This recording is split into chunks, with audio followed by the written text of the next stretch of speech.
அப்போ இந்த சாதியை பற்றி சிந்திச்சுக்கிட்டு வெட்டி பேச்சு பேசி புறணி பேசிக்கிட்டு இந்த அடிக்கடி சரக்கு போட்டு மப்பில் வந்து நாங்கள்லாம் யார் தெரியுமா ஒன்று நீங்கள் வா தாலிக்கு தங்கம் சரி பட்டு புடவை 1/2 பவன் 1 பவன் தாலி வாங்கி கூட ஒரு பிள்ளை கழுத்தில் கட்ட முடியாத அந்த பிள்ளைய கடைசி வச்சு வாழ போகிறானா எப்படா விடே போடாங்கிட்டு அது ஏன் என்னை நீ வந்து நம்ம பிச்சைக்கார மாதிரி நான் உனக்கு அதை கொடுக்குறேன் இதை கொடுக்குறேன் உன்னை யாரா கொடுக்க சொன்னது உன்னை யார் கொடுக்க சொன்னது நீ இலவசம் கொடுப்பாயின்னு உனக்கு தேர்வு பண்ணி வச்சிருக்குது நீ என்ன கர்ண மகாராஜா மாதிரி கருணைத்தொகை குருணைத்தொகை யார் நீ இந்த கர்ணமகா பிரபா நீ இந்த 4 முதலமைச்சர் வேட்பாளரையும் நிறுத்தி வச்சு ஒரு 10 நிமிடங்கள் வாய்ப்பு கொடுத்து பேச விடுங்க நீங்கள் வந்தால் என்ன செய்வீங்க நீங்கள் வந்தால் என்ன செய்வீங்க நீங்கள் வந்தால் என்ன செய்வீங்க எனக்கு ஒரு வாய்ப்பு கொடுங்க அப்படி இந்த மாதிரி நீங்கள் ஊடகங்கள்லாம் இது நீங்கள் ஏற்பாடு பண்ணுங்கள் பண்ணி மக்கள்கிட்ட கொண்டு போகட்டும் யார் வந்தால் நல்லா இருக்கணும் மக்கள் முடிவு செய்யட்டும் அவ்வளோதானே அது நான் தான் பாருங்க இருகரம் விரித்து தயாராக இருக்கேன் எந்த இடத்துக்கு வேணாலும் வரேன் நான் தான் சவாலே விடுறேங்கிறேன் நீங்கள் ஏற்கிறீங்களாங்கிறீங்க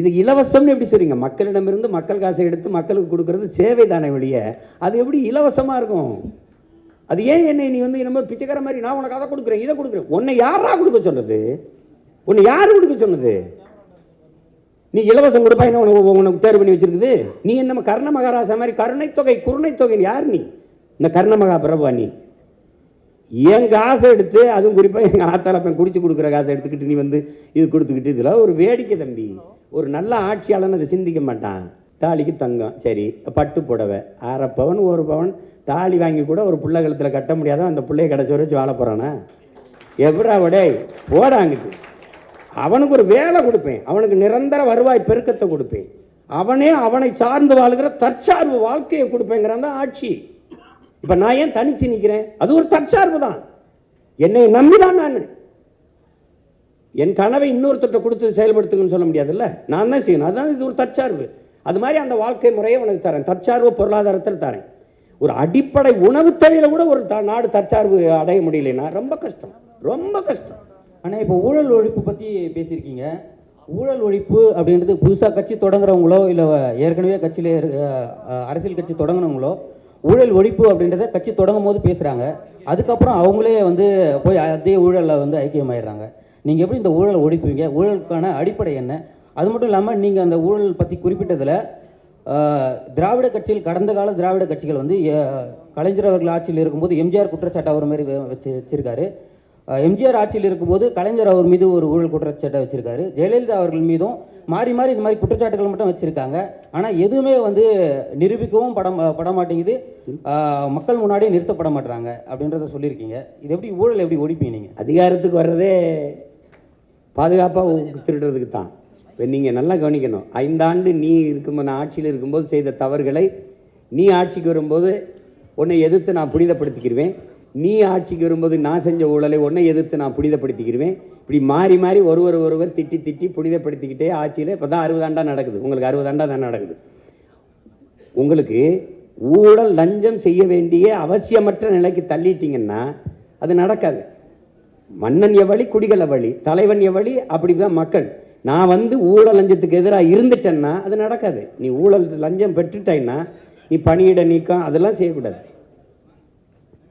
பணியிட நீக்கம் பணியிட மாற்றம் இல்லை நிரந்தர பணி நீக்கம் வெளியில் போ உன் சான்றிதழ் செல்லாது இதுவரை நீ எந்த மதிப்பை இழந்துருது உன்னுடைய கல்வி சான்றிதழ்னு போட்டால் ஒரு 10 பேர் மேலே நடவடிக்கை எடுத்தீங்கன்னா நின்றும் உனக்கு தான் எல்லாமே நான் கொடுத்துட்றேனே உனக்கு கல்வி கொடுத்துட்றேன் தரமான போக்குவரத்து கொடுத்துட்றேன் குடிநீர் கொடுத்துட்றேன் மருத்துவம் கொடுத்துட்றேன் வேறு என்ன உனக்கு பிரச்சனை உணவுப் பொருளை நானே விளைய வச்சிடுறேன் இல்லை சாப்பாட்டுக்கு கஷ்டம் அதெல்லாம் சொல்ல வேண்டிய அவசியமே இல்லையே அப்படிங்கும்போது நல்ல வாழ்க்கையை கொடுத்துட்டோம்னா மக்கள் தேவைக்கு அதிகமாக பணம் ஈட்டணுங்கிற அவசியம் போயிடும் அதனால் தானே ஊழல் லஞ்சம் செத்து ஒழிஞ்சிரும் அந்த ஊழல் லஞ்சம் அது எப்படி தடுப்பேன்னா வெளிப்படையான நிர்வாகத்தின் மூலமாக இப்போது இந்த சாலையை போட 500 கோடி ஒதுக்கியிருக்கேன்னா 500 கோடி ஒதுக்கியிருக்கேன்னு தெரியும் உங்களுக்கு ஒவ்வொரு முறையும் அந்த தகவல் வந்துக்கிட்டு இருக்கும் உங்களுக்கு புரியுதா உங்களுக்கு தெரியாமல் திருட முடியாது டென்மார்க் வந்து இந்த வெளிப்படையான நிர்வாகத்தின் மூலம் ஊழல் லஞ்சமற்ற நாடாக இருக்குது நியூசிலாந்து வெளிப்படையான நிர்வாகத்தின் மூலம் நல்ல நிர்வாகம் செய்கிற நாடாக தெரியுது அப்போ அந்த நிர்வாக முறையை நம்ம பின்பற்றுவோங்கிறோம்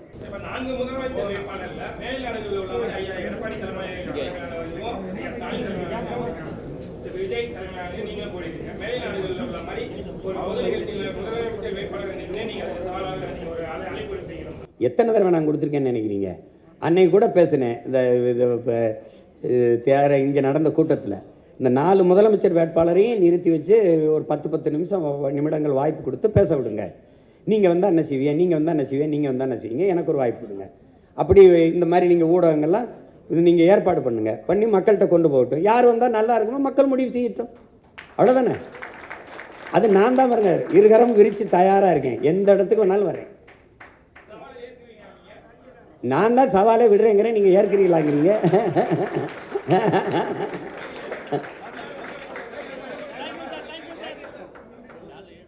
நான் தான் தயாராக இருக்கின்றேன். நான் தான் பல தடவை கூப்பிடுறேன்.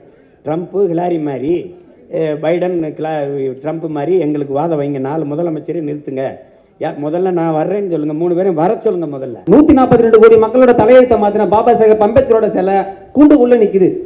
எவ்வளவு சீக்கிரம் வெளியேடுங்க? அதெல்லாம் எடுத்துருவோம், நீ எடுத்துருவோம். இவர் நீ அப்போ நம்ம புரட்சியாளர் சிலை மட்டும் இல்லை, நம்ம தாத்தா முத்துராமலிங்கத்தேவர், தாத்தா காமராஜ் எல்லாரும் சிலையும் தான் இருக்குது. வந்தயமானம் சிலையெல்லாம் திறந்துருக்கு. நம்ம சிலையெல்லாம் நாட்டு விடுதலைக்கு ஜெயிலுக்கு போனாங்க, விடுதலை விட்ட பிறகு சிறையில் தான் இருக்காங்க. அதெல்லாம் உடைச்சிடறோம், கண்காணிப்பு கறி வச்சிடறோம், தொட்டா தூக்கிடுறோம். நீ ஒன்றும் கவலைப்படாத, ஒழிச்சிடறோம். பஞ்சமி நிலத்தை மீட்கும். அதுக்கு பல தடவை அண்ணன் போராடி இருக்கேன். இப்போ இந்த தடவை அறிவிப்பேன், சொல்லுவேன். இந்த 12 லட்சம் ஏக்கர் எந்த கொம்பாதி கொம்பட்டு இருந்தாலும் எடுக்கிறோம். அது நமக்கு பாரபட்சம் கிடையாது, வேண்டியவன் வேண்டாதவன் கிடையாது. ஏன்னா எனக்கு கொடுத்துரு. அதுக்கப்புறம் சாதி ஒழிப்பு தானே, அதுவே செத்து ஒளி. நீ கவலையே படாத. அதாவது நான் என்ன சொல்றேன்னா, சாதிக்கு கொலை செய்யாத, சாதியை கொலை செய். புரியுதா உனக்கு? நீ சாதி பார்த்து பழக மாட்டோம், சாதி பார்க்கிறவனோடு பழகவே மாட்டோம்ங்கிறத நம்ம கோட்பாடு. அது அந்த எண்ணமே வராத அளவிற்கு இந்த சமூகத்தை மாற்றிடுவேன். விளையாடணும், படிக்கணும், வேலை இது பண்ணணும். அப்போ இந்த சாதியை பற்றி சிந்திச்சுக்கிட்டு வெட்டி பேச்சு பேசி புறணி பேசிக்கிட்டு இந்த அடிக்கடி சரக்கை போட்டு மப்பில் நாங்கள்லாம் யார் தெரியுமா நீங்கள் வா, நீயே ஒரு அடிமை, நானும் ஒரு அடிமை, அதில் பெரிய அடிமை சின்ன அடிமை அதெல்லாம் கிடையாது. அது கொஞ்சமாக மாறிடும். அது முன்னாடி நிற்கிறவன் பொறுப்பு. இப்போ நான் இருந்தேன்னு வச்சுக்கிறேங்க, இப்போ திருப்பரங்குன்றத்தில் என்ன விளக்கேற்றணும், அங்கே கந்திரி ஆக்கணும், சரி நீங்கள் ஆக்கணும் கூட வரேன், நீங்கள் விளக்கேற்றணும் வாங்க கூட வரேன். அவரவர் வழிபாடு அவரவருக்கு. உன்மதம் சிறந்தது வழிபாடு, என் மதம் சிறந்தது வழிவிடு. சண்டை இருக்கக்கூடாது, ஒன்றா இருக்கணும். சரியா? வேற என்ன? இங்கே என்னென்னா, இந்த சாதி மதம் இல்லாத இது ஒரே மண்ணாகணும், ஒரு தாய் மண்ணாகணும். இதுதான் நம்மளுடைய கோட்பாடு. அதனால அதை சரி பண்ணுறேன், நீ கவலைப்படாமல் இரு. சார், ஏற்கனவே ஆட்சி செஞ்சவங்க திமுக அதிமுக இரு கட்சியுமே ஒரே கட்சி தான், ஒரே கொட்டியில் உள்ள மட்டை தான் சொல்லியிருக்கீங்க. லஞ்சம் ஊழல் தான் முன்னேற இருக்குன்றீங்க. இப்போ ஏற்கனவே நடத்தினவங்க அப்பா சித்தப்பா அவங்க எல்லாம் நீங்கள் நடவடிக்கை எதுவும் எடுப்பீங்களா முதலமைச்சர் ஆனால்?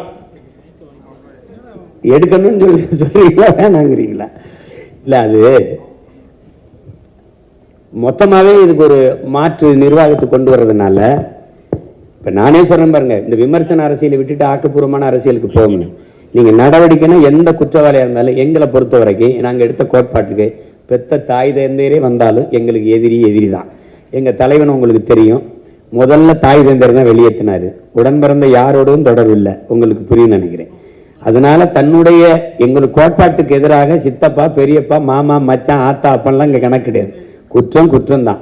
அது நீங்கள் இங்கே இருக்கிற அரசியல் கட்சி தலைவர்களை பார்த்து இந்த வேலைக்கு செய்ய வந்தவன் நீங்கள் நினச்சிங்கன்னா அது தவறு. என்னை வளர்த்தவன், என்னை உருவாக்கி இந்த இடத்துல போய் நில்லுன்னு சொன்னவன் எப்பேற்பட்டவனும் உங்களுக்கு தெரியும். அதில் துளி சமரசமும் செய்ய மாட்டேன். புரியுதா உங்களுக்கு? வேற